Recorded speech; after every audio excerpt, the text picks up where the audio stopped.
Hi. Hello. Hello. Hello. Hello. Hello and welcome to Architecting.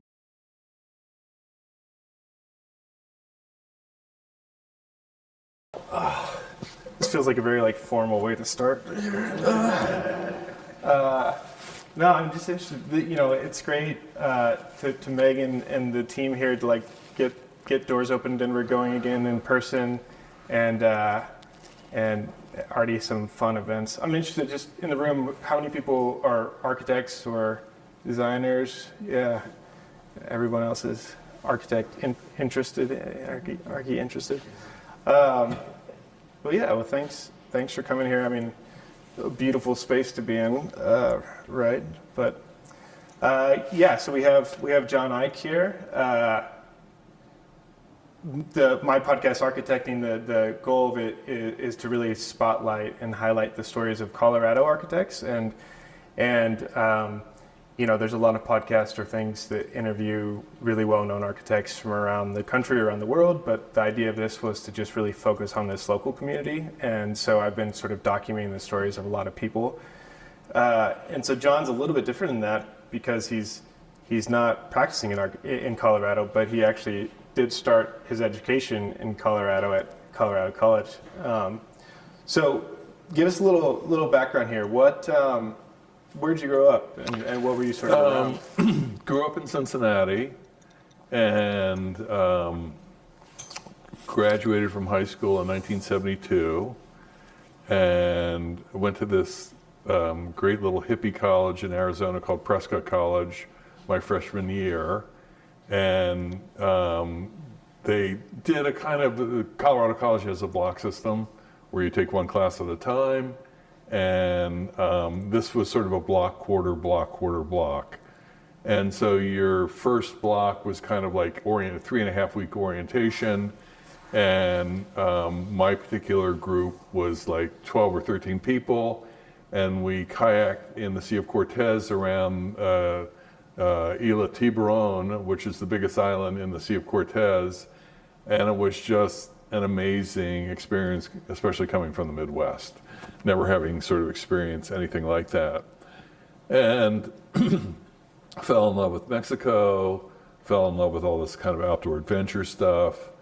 And long and short, kind of went through a somewhat normal freshman year, but my final block was a month of butterfly hunting down in Nayarit in southern Mexico.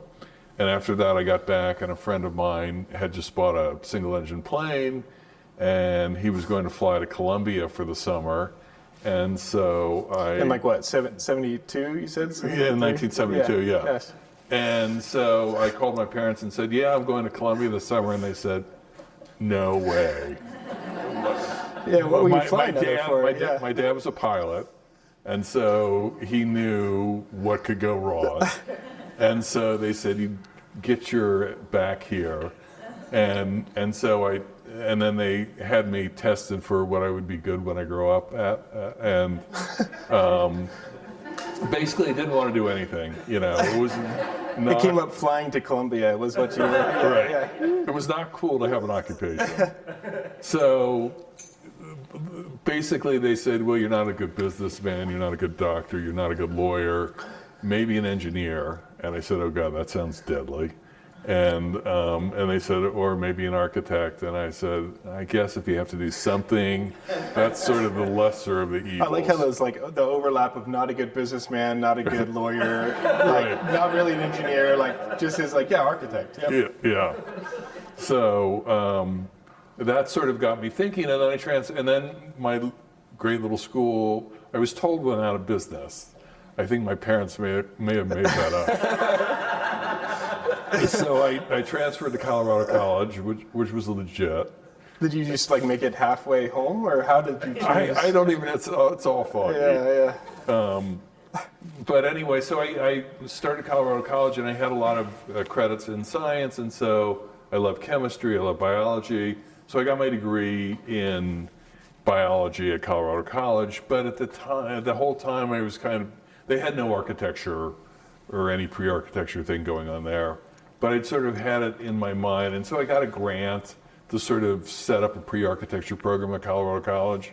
And it was really an excuse to kind of check out the different schools. And so I did that, and my girlfriend at the time lived in New York City, so after I finished, I moved to New York City and worked actually at the Institute of Cancer Research at Columbia as a lab tech for a year. I was kind of a disaster at that.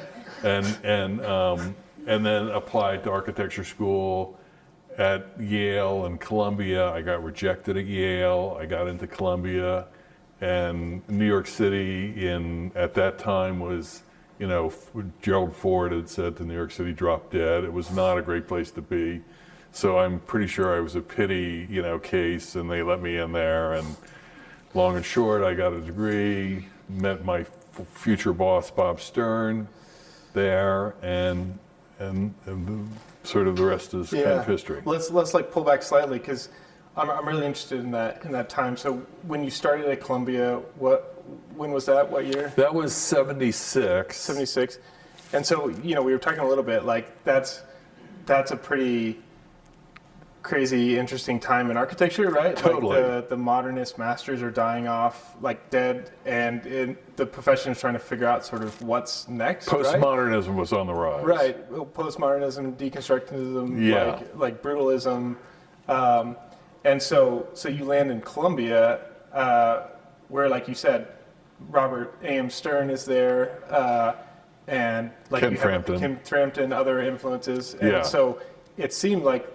And then even sort of like beginnings of kind of digital architecture, is a few years off at Columbia, especially.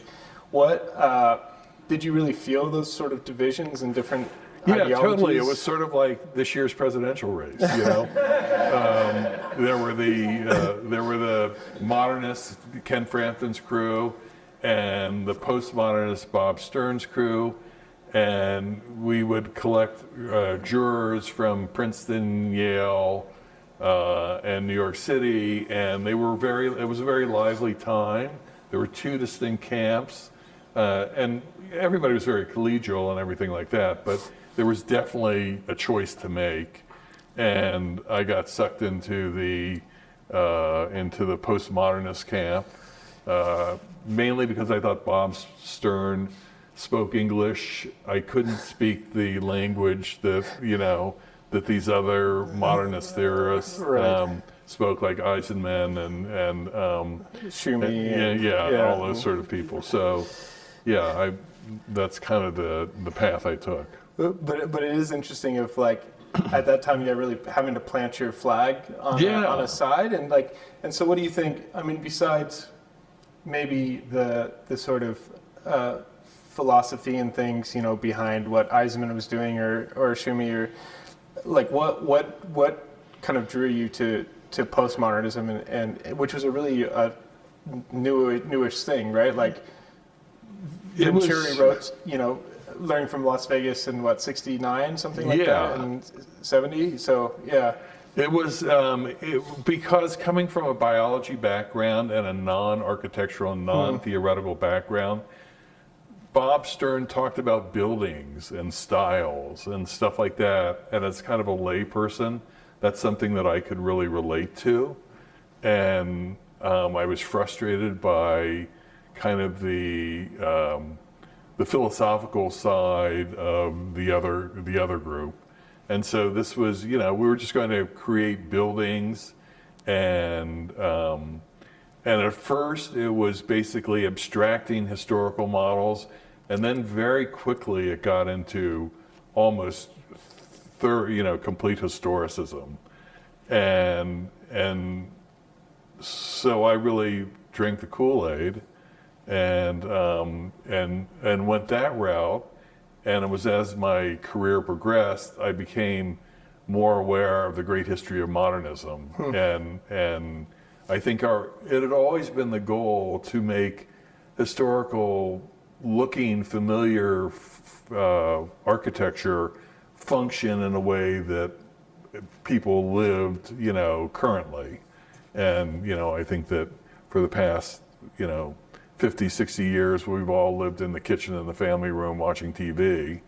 and rather than having a formal living room and a formal dining room, and so it was really kind of building our houses like that, and then also buildings where they felt familiar, but they were technically modern buildings, but they had that familiarity. And so you graduate and then you go work for Bob? I tried to not work for Bob for a few minutes. Yeah. But didn't really like the other place I was. And I called Bob back up and I said, hey, can I come back? And he said, absolutely. And so when I started at that office, Bob had gone through a severe downsizing during the 70s because of the economy. And so I started there, and I think there were 3 or 4 people there. Wow. And by the time I left in the 80s, there were 85 people there. And now there's 350. And now there's 300. Yeah. But basically, I was there on the ground floor of all the commercial projects, with Heinz Development and Disney and the institutional projects. But at the same time, I got to do houses, which I love. And so it was a really great kind of petri dish to acclimate yourself to architecture in. So then why'd you leave? What happened? Because... how long were you there? I was there for 7, 8 years, and it was the Bob show, and... we were laughing because he was the dean when I was at grad school, and so like when you say Bob show, it's like such a visual thing of he's always in this super sharp suit with bright yellow or orange socks, and just like I'd be presenting a project or something, and he would just totally turn his whole body away from you. He just didn't want to look at the project even. Right. And you would call it getting Bob. Right. He was quite a character, but he was so insightful. Not a great architect, in my opinion, but a great sort of promoter of this idea of, public architecture, which the public in general could relate to, at least during those times. I think things have, obviously evolved. And he also, the sort of my colleagues from that period were some really super interesting people who've gone on to do interesting things as well. And so he was there at Columbia, and then he was at Yale, but he was really able to cherry pick great people and identify future leaders, and so it was a great place to grow up. So you were learning in that environment, and then you decided to go off on your own at that point? At one point I was kind of sick of New York when I was in my 30s, and kind of longing for a smaller market, and so I talked to people in Providence and Cincinnati and Pittsburgh and Milwaukee, and with the idea of kind of heading out. But then I realized that the money is in New York, and that's where the people with big budgets who really did interesting things were. So I sort of decided to stay, and then a friend of mine at the firm said, hey, I've got a couple of clients, you want us to do our own thing? And I was ready at that point. A couple of years prior, I really wasn't ready. And so we left, and this guy's name was Alan Gerber. He super talented, like an amazing interiors person, but also a really strong architect, and a very strong partier. And just had an out of control lifestyle. And so literally we had separated, and we were renting desks on 330 West 42nd Street, and we had 2 or 3 people helping us. And one Monday, Alan didn't show up, and that was kind of normal, so I didn't really worry that much. Tuesday, he didn't show up, and so a friend of his called me and said, have you seen Alan? I said, no. He said, I'm going to go check. They checked on him. He was dead on the floor of his apartment. Oh, wow. And so it was kind of like a shock, being a couple weeks into this practice. It was just a couple weeks that you were... Literally, wow. Yeah, a couple of weeks. And his Bob said, hey, if you want to bring your projects and come back in, you're more than welcome. But the two clients who we were doing from the ground up houses in Brooklyn, said, if you want to continue, we fully support you. You always seem to be the stable one. And so I made the decision to go with it, and Alan's father loaned me $14,000, so I could make payroll for a couple of weeks or a couple of months, and I paid him back within 6 months. And then at that same time, I realized I probably didn't want to do it alone. And so my friend Tom Kligerman, who was also at Bob's office, who had gone to Columbia, I met him at a class at Columbia. He went to Yale for graduate school. And I said, you want to do this? And he said, yes. And so he kind of extricated himself over the next year. And so it was he and I for a long time. And then we hired this incredibly talented renderer named Joel Barkley, sort of as we went along this first couple of years, and then kind of reeled him in as well. And so that's how this firm, Ike Kligerman Barkley, kind of started. And we were really a house firm because at that time the economy supported houses. When was that, like, kind of? That was sort 2 or of 3 late years 80s, early 90s. The economy wasn't great, but we were good house architects, and so that's how we kind of got going and went for 30 years. And Joel left in 2018. Tom and I split about a year and a half ago, and so he took the New York operation. I took California, and here we are. So I think it's interesting. We were talking a little bit earlier. I also just had a partner that we split up like a year ago, and it's so hard to find those kind of right people. And I think especially, when you came out of Bob's office, and postmodernism is sort of at its peak in a way, and so I could see sort of easily finding those like-minded people. But then after early 90s, right, it really starts going out of fashion, right? Yeah. And so the idea of, did you feel pretty aligned in the architectural direction with your partners, and even once it sort of did go out of fashion that way, and figuring out what sort of next?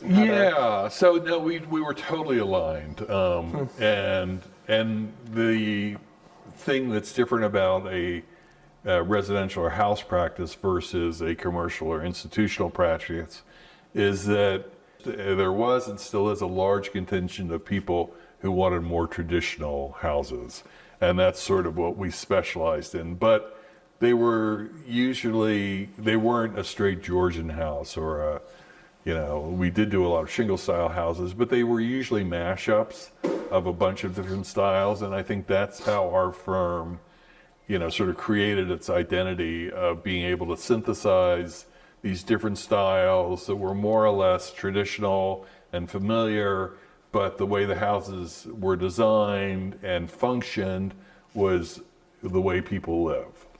So that was kind of our MO in a word. Right. Yeah. Because I think that word of mashup is pretty fitting, and I think it was another way that you stated it in the book. But it is this really interesting body of work where, like you're saying, it's not traditional. It's not just copying styles. But there's a lot of kind of mashing up and hybridization of different styles into a thing, and yeah. So I'm curious, sort of, like how you saw that evolve, maybe, or how you see the sort of thread of that. I didn't really think about it that much. Right. It just sort of happened.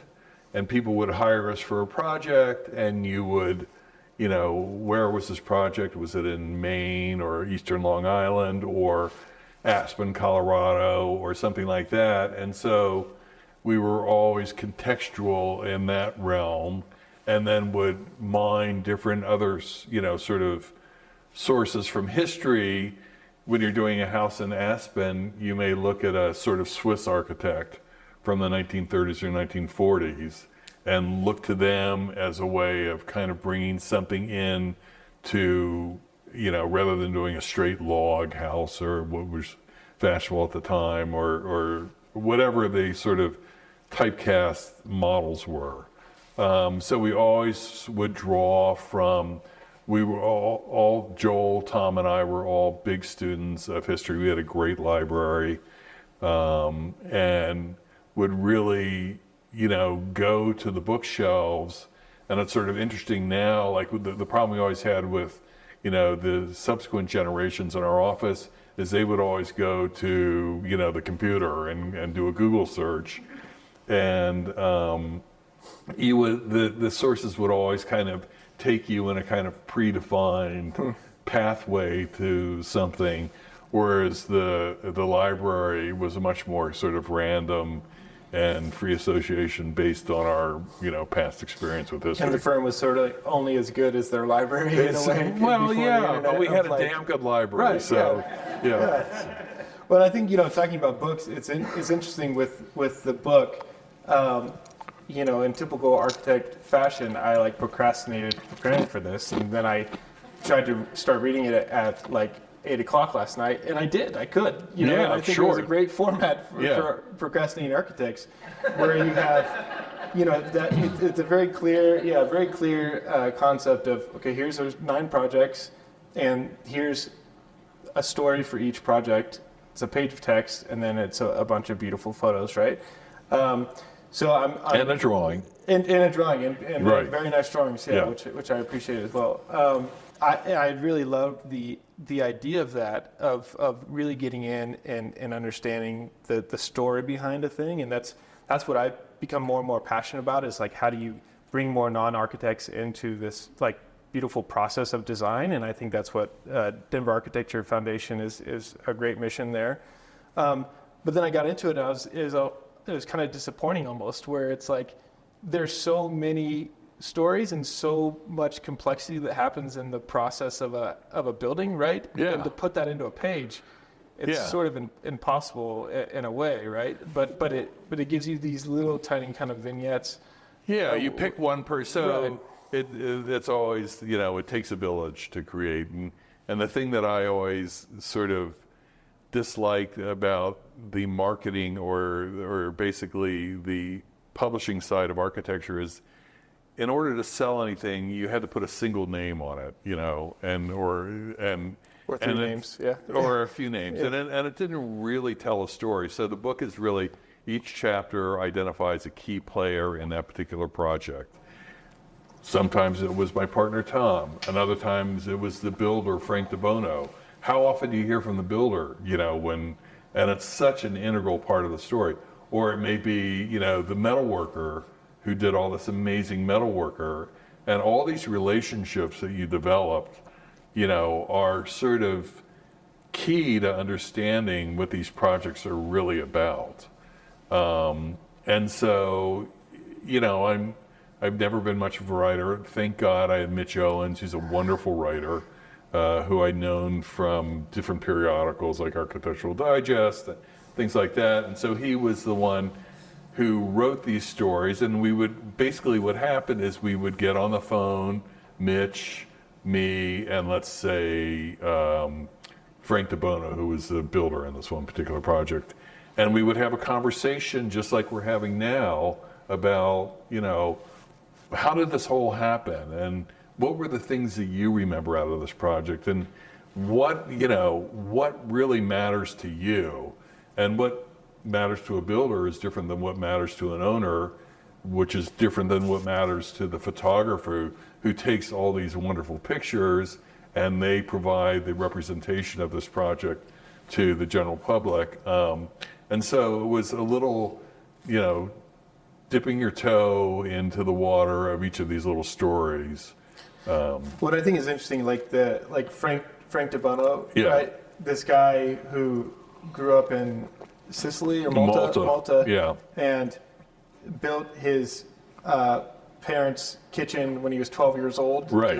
And then just sort of started this cabinetry carpentry business, and then immigrated to the States, and now is doing these super high-end houses and things.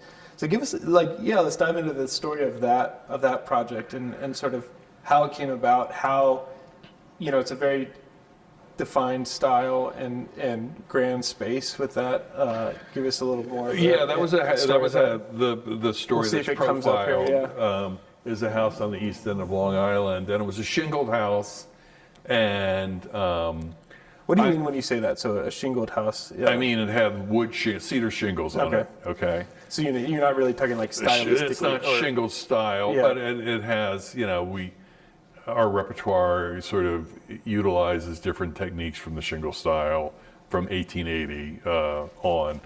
But I met Frank in 1995 through somebody who was an interior designer in our office, and it's been a 30-year fantastic relationship. And the thing I loved about Frank is that so often when you hire a builder, you struggle to get the minimum of your ideas out. He would so enhance the projects.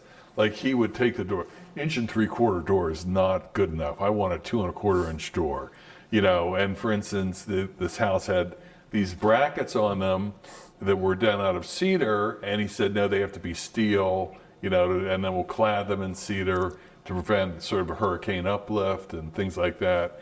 And he said that he didn't tell you until he installed. No, but the integrity of the wood is. He had standards. My standards are pretty high, but his standards were way beyond mine, and so that's why I loved having him in all these projects. And we've done a number of we've done 10 or 15 apartments in the city, and this was the first sort of house that we had done. And he just brought so much more to the table, and with such incredible passion. And so it was always a pleasure to work with him, because what you put down on paper was only the beginning. And what he would bring to the project, was really the payoff of working with him. And it's just typical of so many of the people who you work with them, because they bring something more to the project than you can. Yeah, you have an idea, but they can really kind of, embellish and enhance and make it so much better than you could ever do on your own. Yeah, so I'm interested to sort of dive into the kind of the weeds of the project, if you guys indulge us here. But so what was the sort of background of the client, the site, and then that idea? What was the idea, and how did it evolve? So we met the client because the clients were Argentinian, a couple. They had kids. They worked in finance. He worked in finance. She was a great aesthetic sense, very Argentinian, lots of cowhides and sort of clean Argentinian modernism. But we met them from Frank doing their apartment. I can't remember whether I designed the apartment or not. I might have been involved in the design of the apartment. And then they said, well, we have this property out in Bridgehampton, and it had a kind of a crumbling 1900 farmhouse on it, and they had bought a barn and imported the barn to the lot. And classic kind of Hampton thing with hedges on the sides, a very identifiable rectangle. But it was subject to floodplains because it was near the bay, so it had to be elevated, but you were up against the height limit. And so typically our shingled houses had steeper roofs on them, but you couldn't do that there. And so we sort of identified Bernard Maybeck, who was a great San Francisco Bay architect who emigrated from the East Coast to the West Coast in 1900 and really became kind of the preeminent architect at the turn of the century up into the 20s in San Francisco. And he would do these shallower hipped roofs, almost Swiss chalet in style. So we basically borrowed that technique. And then the clients and I both kind of resonated over this house in Uruguay. I forget the name of the town in Uruguay that all the wealthy Argentine, Buenos Aires people go to. And there was a house in the world of interiors that we loved that kind of melded industrialism and modernism, and it was very chic. And so that was the plan, kind of an organizational model for the house, and then cladding it in the shingles of Eastern Long Island, but detailing from Bernard Maybeck on the West Coast. And that was kind of the genesis for the basic idea of the house. Yes, I've been like staring at the slides behind you, but I don't think it's part of this. Oh, it's not. You have to buy the book and see the picture. But yeah, it's too bad because it's interesting hearing you talk about influences, right? And we all with architects we all have influences in the project, but the sort of modernist experience or modernist line of design normally is really about abstraction. It's not about historicism, right? And you're really bringing these references in, and it's interesting the sort of like the what you choose to bring in, right? Yeah. Because it's not like you're saying, okay, this is from Long Island, and we're looking at Long Island architecture. We're looking at San Francisco. We're looking at Uruguay. And it's coming together. So it's a real sort of whimsical process in a way, maybe, and mashing up and like I want to say like exuberant, right? Of like having that vision, or like is it really about sort of the dovetailing in with the clients? That's what it really is. Right. I mean, it was this their references were to a large extent, they were aware of what was going on out in the Hamptons and stuff like that, but they also had this whole other side of their life culturally from South America, which was very important to them, and sort of collaborating with them and Frank, who was integral in the whole process as well, in developing these sort of ideas and then making them into a reality. And so the concept of it was mainly like this Uruguayan house that we'd seen in World of Interiors, and then dressed up in sort of shingles, but abstracted also because it's kind of a very clean, modern house, which was their aesthetic. So I'm interested. We've been sitting here for a little while, just talking. If there's any questions or any thoughts that you have, raise your hand. Yeah. I was curious, will you guys have a photo in the slideshow of kind of raw natural materials and almost like lab photos? Oh yeah. Wait, sorry, Bree. Let me repeat that for the podcast here. So this refers to this project. So Bree was talking about just the raw natural materials and the use of that in the work, right? And the slides that we're seeing here. Yeah. So those were brought to the project by the clients, and it was a husband and wife who had owned an advertising agency in San Francisco, and they were he especially was very aesthetically oriented, and so they collected natural materials from the site. And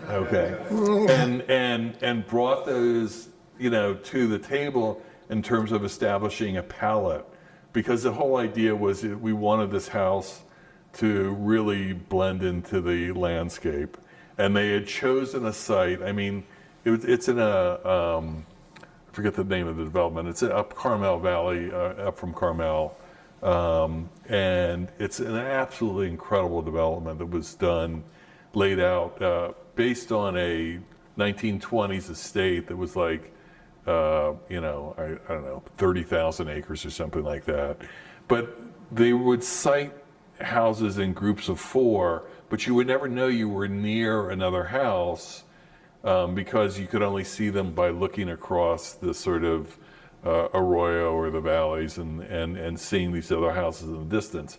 So they wanted their house from a distance to really blend into the landscape. And they chose this site that was not, it didn't have the absolute killer views of Monterey Bay, and it was much more kind of subtle and but not subtle. But I mean, you know, these sites are just absolutely incredible. And so they brought those materials to the table, and then we selected the stucco and the roof and all those sort of things, the color tones, to sort of match those or sort of complement those natural materials from the site. So a great involvement of architect and owner who had very specific ideas, but also was very willing to sort of let us do our thing to a certain extent. And they were kind of, when they asked me, how do you describe that house? And I said, to me, it's kind of a ranch house. A ranch house in the vein of this architect named Cliff May, who practiced in California in the mid-century. Started out doing Spanish mission houses, but developed into kind of what we know as the modern ranch house. And you know, he was very active here as well. And he was? Yeah, Oh, okay. Influential, yeah. Okay. Yeah, I mean, so many people loved ranch houses. And the owners were kind of aghast. They never thought that they would have a ranch house, because that was sort of their idea was, you know, this 50s suburban thing that was called a ranch house, which is a single level kind of, you know, sprawling cookie cutter thing. But in essence, it was a Cliff May description of a ranch house that really, you know, motivated us in terms of that. Yeah. Well, it's interesting. Was that what you were asking about, Bree? Yeah. When you said that question, I was thinking about this mountain lodge of just how striking that roof material is, and just the stone and the sort of like the heaviness and the authenticity of these materials on this project is is sort of overwhelming in a way. And yeah, take us through this house. So this one when was I really think of mashups. This one was really authored by Joel Barclay, my former partner, and it was the program. It was a couple who lived in the Bay Area in the peninsula, Atherton, I guess, and they bought this house up in the Sierras. Yeah, this picture especially right there. Right? Yeah, it's just and so they wanted a house that was kind of, you know, they were amazing. I mean, they had two kids. Their kids didn't like to watch TV. They liked to read books. I mean, I don't know how they sort of got them to do that, and totally unlike my kids. But anyway, this house was very specific, and so they were really looking to Joel to sort of set the tone for it. And so he started looking at these A-frame houses from the mid-century. There's some great ones in Big Sur and things like that. But, you know, they also in Tahoe, and also Frank Lloyd Wright did these amazing A-frame houses. So that was sort of the initial idea. But then it's extruded, and it's sort of like circling the wagons almost. Like it's based on a pentagon. And Joel is an absolute nut for these sort of complex geometries. And so this house really evolved that way. And then materially, all the rock was quarried on the site and basically laid up on the foundation. And the biggest problem with this location is the amount of snow. They get like 12, 15, 25 feet of snow, you know, in the winter, and how you get rid of this snow. And so it was all really designed around snow shedding and getting it away from the house, hence the use of the copper roofs. And then how do we handle copper and this kind of diamond shingles, you know, which I think you guys saw that picture, which is just the most amazing painting of materials that create this sort of gorgeous vocabulary that is at one with the nature. And when you see this house from, you know, far away. It's sort of like, the Denver Art Museum that Lieberskin did, where he's in a much more abstract way, sort of talking about the mountains. And this, with these steep roofs, is also, as well as being functional, it's an allegory to the mountain setting that it's in. And the clients came to us through Paul Wiseman, who's a designer in San Francisco and has done a couple of projects for these guys. And so they really, great relationship between us and them. And we've done a couple of houses, probably 4 or 5 projects with them, all of them very different, but they're very supportive of the architecture direction we went. But their interiors are very complementary because they're very simple, but they're sort of bold colors, simple shapes, amazing light fixtures for that project, which they custom designed. And so it was a fantastic collaboration between owner, architect, and interior designer. And I was involved through the project because I was running the West Coast office, and so we basically built the house. Joel was in New York. He would come out occasionally, but we were, to a large degree, the office oversaw the construction of it, and there were a lot of field decisions, and so that's kind of how that one worked. Yeah, interesting. Any other burning questions? Yeah. I'm curious, as you've built houses over these years, in all these pictures of the current house, the landscape is so incredibly important. And when you were building houses earlier on, was there this idea of landscape architecture and sustainable plantings and all that it incorporating all the needed to the home and bringing nature inside, or is this dependent on where these homes have been? It is dependent on where they've been, but there's always been, a real intention to tie through the contextualism of the architecture and the landscape. It wasn't as clearly defined back in the 80s and 90s, but there was sort of nascent at that point, and it was kind of the beginning of that. And so much of the indigenous architecture, which we often looked at, drew upon local materials because that was the way things were built in the 19th century, 18th century, and then the historicism sort of carried that through into the 20th century. But, obviously we were, exposed to modern architecture, and that was part of the idea. When you look at a mid-century building, it's really all about blurring the lines between interior and exterior and sort of bringing the outside in and the inside out. And so we always tended to do the hardscape for the landscape, so that would sort of bring the architecture out into the landscape. And then we quite often would work with landscape architects who would then select plants. And more recently, it's, native, sustainable landscapes. Yeah. I was just wondering, you're talking about all the different styles and stuff that you were using. I was wondering kind of the thought process about how you can combine all those styles and kind of make them your own style, I guess.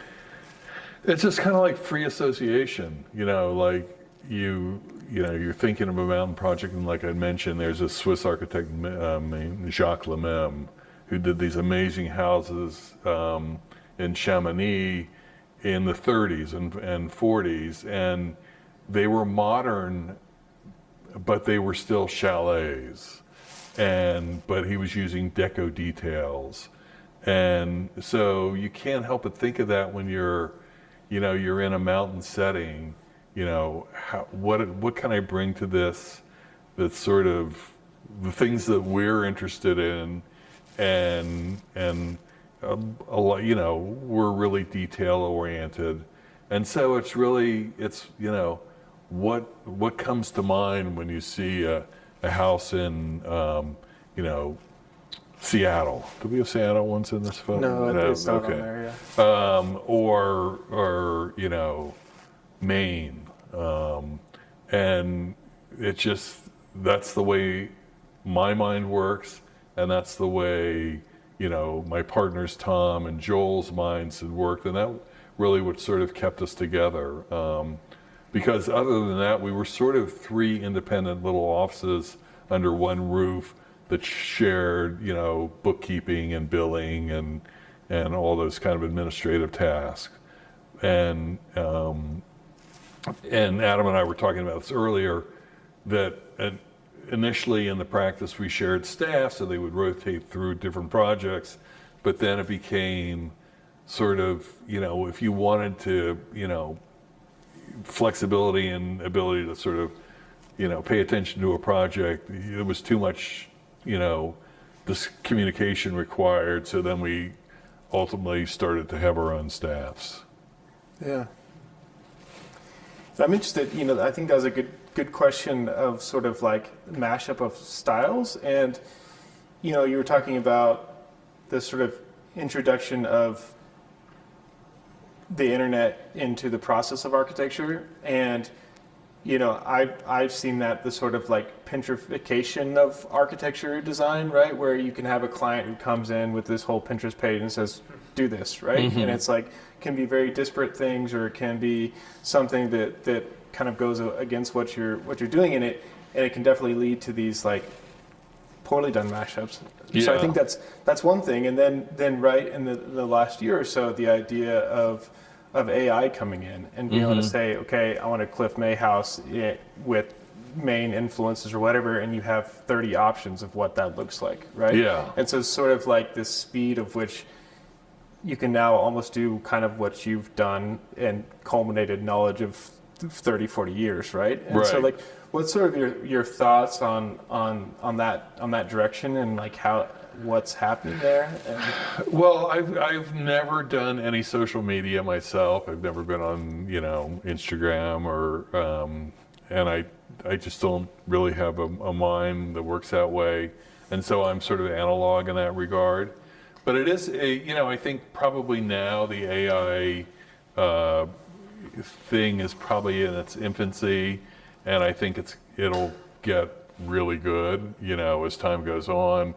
And you'll say, give me examples of Cliff May with Edwin Lutyens and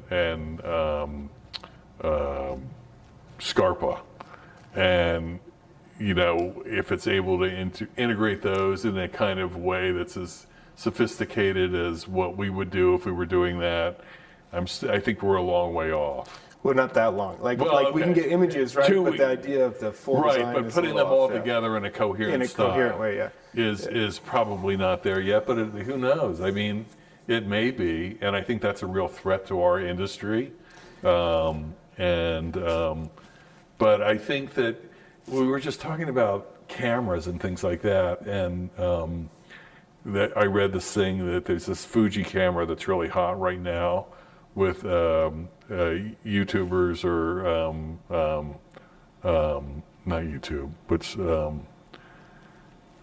what are the little short 30-second? Oh, yeah, short. Yeah, TikTok. Yeah, it's like a huge TikTok camera, and it's out of stock. It's like a $250 camera, but it's just so hot that you can't get a hold of it, and people like it for its retro film-like characteristics of it.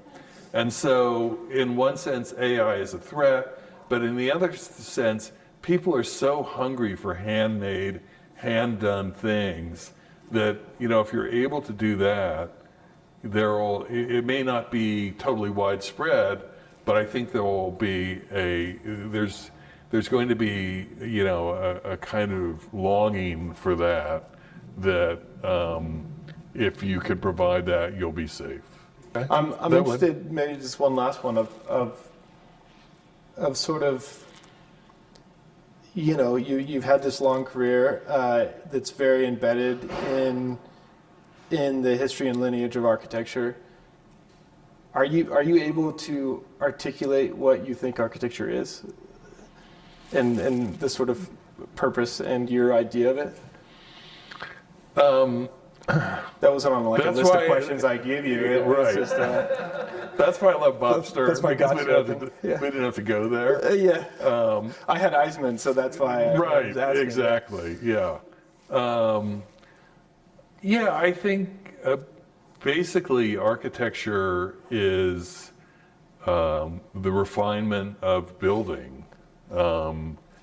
And it comes in, a bunch of different ways, but it really is a really rational sort of process where a theme or a sort of a confluence of different things is legitimized almost in a way to create buildings that are more interesting or more functional or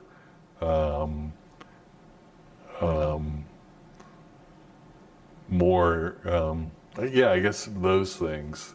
Yeah. And I really feel like a fish out of water trying to just answer a question like that. Well, it is funny. Yeah, if you want to make an architect squirm, ask them what architecture is. Right? Yeah, It's should be the easiest question, but It's not. But I just thank you.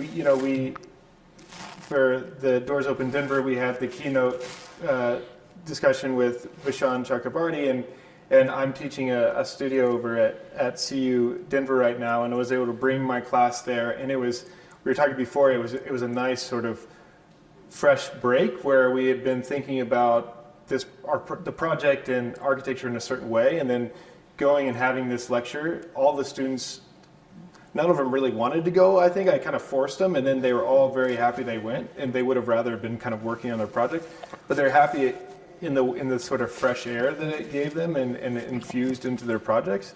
And I think in the same way, just having you come here to this event, sharing your story and sharing your work with the amount of thought, amount of references, and amount of like texture and grain that you're adding into everything has been a nice breath of fresh air for me and hopefully Thanks. for you guys. So thanks for coming. Thanks for the book. Check it out. It's a beautiful book. And Yeah, thank you everybody, and thanks for Carla and the Adorn staff and and Meg and their stuff. Meg, So, Thanks for making this happen. Well, great. Well, I think Thank you'll you. probably be sticking around Thanks, for a Adam. bit. And thank you everyone for coming. Thanks Yeah. for coming, everyone. Thank you.